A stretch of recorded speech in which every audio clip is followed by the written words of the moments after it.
Did you know the average first-time homebuyer is now 38 years old? If you're feeling like homeownership is slipping further away, you're not alone. But here's the good news. It's possible, and I'm gonna break it down in this video on how to get there. In this video, we're gonna break down the 5 biggest barriers to home buying today, like skyrocketing prices, financial literacy gaps, and much more. But more importantly, I'm gonna give you practical strategies and tools on how to overcome those obstacles and become a homeowner. Maybe you've been searching for answers like how to save for a house, or why millennials and Gen Zs aren't buying homes. That sounds familiar? This video's for you. Stick with me because at the end, you'll have a clear plan to take control of your path to homeownership. We'll dive into everything from understanding down payments and tackling PMI to leveraging programs that can fast track your savings. Plus, I'm gonna share some expert tips and personal insights that you won't find in any Google search. My name is Eric Hamilton, and I'm a top 1% lender in the country with over 20 years experience in helping thousands of home buyers navigate the complex mortgage process. This channel is all about providing data-driven, actionable advice to empower you to make the best financial decision when buying a home. If you're looking for transparent expert guidance to make your home buying journey smooth and stress-free, you're in the right place. Be sure to subscribe and hit the notification bell because we upload videos like this every week to keep you informed and confident in today's market.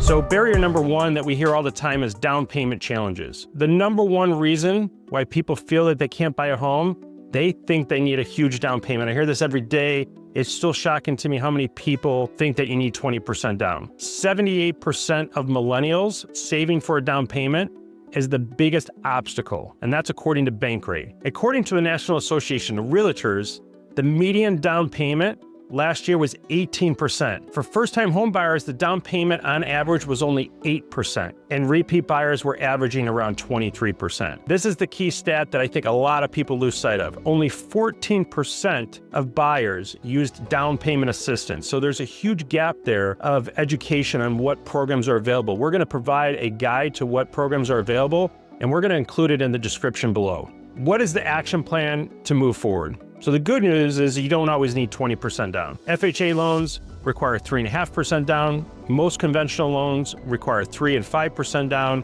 VA loans and USDA offer no money down, and that doesn't even account for any of the down payment assistance programs. I'm gonna have some resources again in the description that provide all the information on these down payment assistance programs, where to find them, and what resources and websites to use to find them. You can use apps like Acorn and Digit to automate your savings. This is a big thing that a lot of people don't realize, is that there are strategies and ways that people will help you save for a down payment. You can also check with your employer. We've seen more and more employers that are providing some assistance and ways to save for down payment. So check with your employer and your HR department to see if they offer any type of program that's similar to that.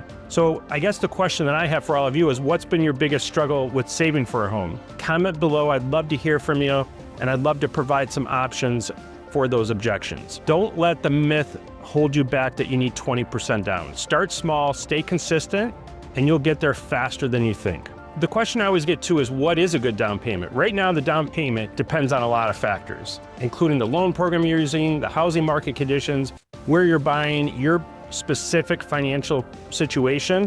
One of the biggest mistakes that a lot of home buyers make is they assume that every situation's the same and you should put down this amount of money, or you gotta put down 20%. So there's some things to think about when you're considering down payment. We get buyers all the time. I work with a lot of financial advisors who are planning to put down more that end up putting less, because for their specific situation, it makes more sense to put down less because they can use the money elsewhere a lot smarter. So first thing you wanna think about is the impact on your monthly payment. Obviously, a larger down payment, obviously lower your monthly payment. But keep in mind, for every $10,000 that you put down, it may only save you around $45 to $50 a month. So a lot of people sometimes will feel a lot better having $10,000 in the bank than they will saving the $45 or $50. The impact on your finances, you don't want to drain your savings. I can't stress this enough. I see way too many buyers draining their savings, and this causes more issues later. PMI, if you want to get PMI, you got to put 20% down, or you can do some options with upfront PMI, where you pay your PMI upfront so you don't have to pay for it monthly, and that can save you some money per month. Your financial financial profile. So what are your finances otherwise? Do you have good credit, low debt to income ratio? These factors will help a lender consider when assessing your application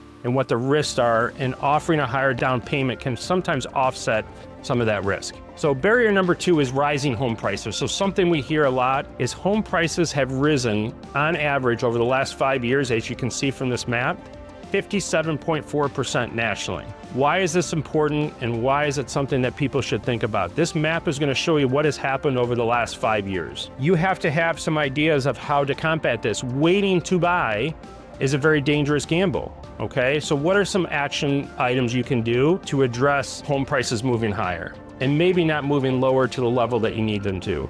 Expand your search criteria. We have a lot of people that are going more rural and areas to find cheaper priced homes. Now, this obviously has some trade-offs with longer commutes, but it also gives you the opportunity to move into areas that are up and coming, okay? The next option is renovation loans. We've seen a lot of borrowers purchasing a home and using a renovation loan where they can buy the home, do the work, and have one loan that encompasses the purchase of the home and all of the renovation itself. This helps them maybe find a home in a particular area that needs some work, and then obviously do the work themselves to gain that equity. Look into first-time home buyer programs in your state. Can't stress this enough. I'll continue to mention it. There's many grants and down payment assistance that most people are missing, and it's really unfortunate because far too many people are putting off homeownership because they don't think that they qualify, or they think they need a larger down payment. Multi-unit properties offer rental income to offset higher prices. So one of the things that a lot of people are doing is they're looking at homes with 1, 2, and 3 units where they can rent out one of the units. And the reason why they do that is that rental income will offset the higher prices and the higher monthly payment. And they can use that rental income as a way to maybe a little bit more affordable, or they can have other people live in those, family members live in those units to help offset the higher mortgage payment. The other thing that's getting really popular is accessory dwelling units, which is called ADUs. That can be a space above a garage or a secondary home behind the house that can provide some rental income. And you'd have to work with your lender on whether or not they can approve that, but there are some good options there. The best thing to do though is to work with a realtor to identify markets that are in a growing phase. What does that mean? So everyone wants to live in the hot market in the area, but those homes have already appreciated and you're gonna pay a premium. Where is the next up and coming area? Where is the area where new construction is happening and they're building there, and 5, 10 years down the line, that will be a new up and coming area? That is a great opportunity to get in at a lower price and maybe combat some of the affordability concerns. This isn't gonna have to be your forever home. It could be your first step to live there for 3 to 5 years, make some money, and move on to your forever home. The question I have is, would you consider changing your search criteria if you knew you could purchase a home at a lower price? That's the question that you need to ask yourself. Home prices are not expected to move lower, so the plan should be to learn to navigate the current market. There's always a way, we just have to stay flexible and keep an eye on the market. Mortgage strategy will always win over fear. So barrier number 3 is high mortgage rates. One of the things we hear all the time is that mortgage rates are currently at multi-year high, making monthly payments harder to manage. On top of that, we have home prices at all-time highs. At 7% mortgage rates, many buyers feel the market is not affordable. So one of the things that we work with a lot of our buyers on is an action plan to consider some different options when you think about affordability in today's market. The first thing is we talk about buy downs. Buy downs are permanent and temporary interest rate reductions that will help lower your monthly payment. So this is talked about a lot. There's a lot of videos out there. I have them as well.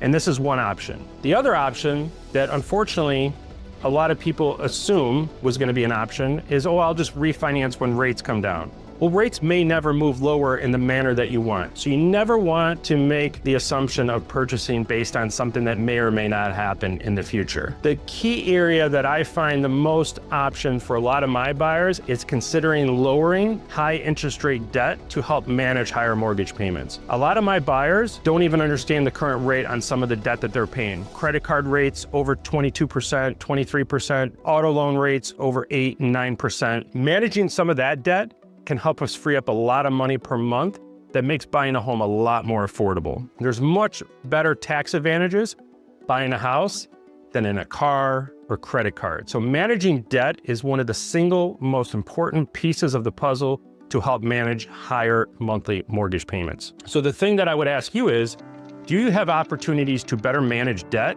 to improve your current situation and better afford where home prices are today. One of the tools that we use is called a blended rate calculator, where we take your current debt and where your mortgage will be, and we blend that together and we look at ways that we can help save money. You know, a $10,000 credit card may have a monthly payment of $500 and some a month, but $10,000 in a mortgage is only going to save you $50 a month. So if we can remove that credit card, it frees up your overall financial debt and monthly debt, and that helps us afford more, and you feel more comfortable putting that money towards your mortgage versus credit card debt and interest that you'll end up paying for years to come. Don't let high rates scare you. There's always a strategy to work around them. And again, mortgage strategy will always win over fear. So barrier number 4 is financial literacy gaps. 40% of Americans say they feel confused regarding buying a home. And that lack of knowledge can make homeownership feel impossible. So what I always tell every buyer, and an action plan for anyone considering entering the market, is to start with the basics.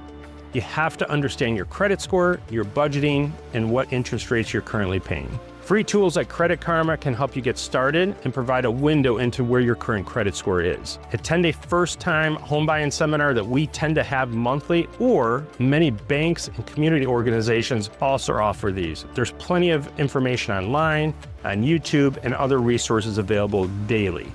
Education is the biggest opportunity for any home buyer. The key to remember, though, is that education does not mean you purchase a home. It means you make an informed decision on facts that help you avoid regretting your decision later. What I always ask people is, do you have a relevant opinion based on fact? Many buyers put off buying because of fear or something they've heard, and it's not a fact in the market. And then they look back later, home prices have gone up, interest rates have gone up, and they made a decision that they regret. So by getting education and going through on all this and leaning on the professionals in our industry, you can make a decision that is based off of fact that you will not look back later and regret. And again, that doesn't always necessarily mean buying.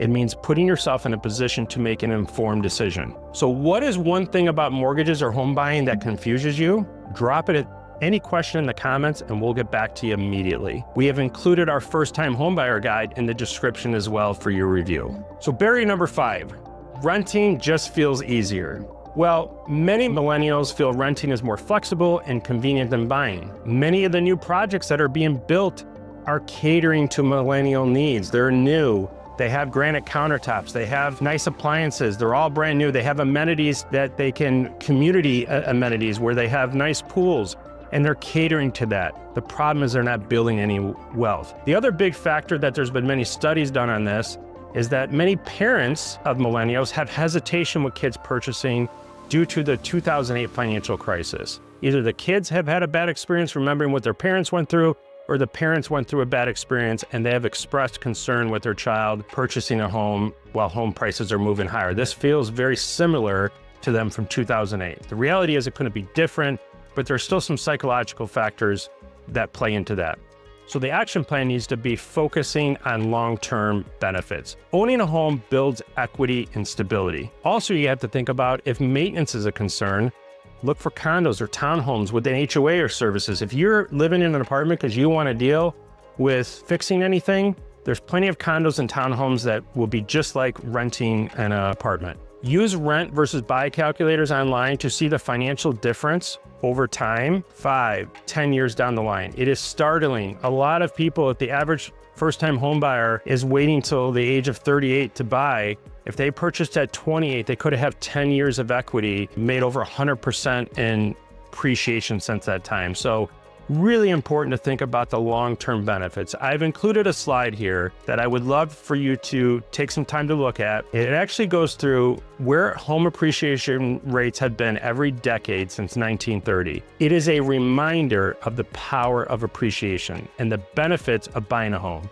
The thing that most people don't realize is you don't buy a home for 1 year. You tend to own it on average right now between 7 and 10 years. And if you look back all the way since 1930, there has never been a time where a 10-year period where the home prices have not appreciated. Even after the 2008 housing crisis, if you bought before, you have made that money back, okay?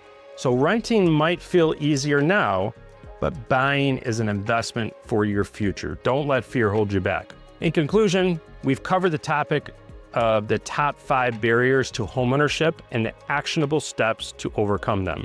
Remember, the average home buyer is now 38, but you don't have to wait that long. Start taking small steps today. If you found this video helpful, make sure to like, subscribe, and share it with someone who's thinking about buying a home. Comment below which barrier resonates with you the most.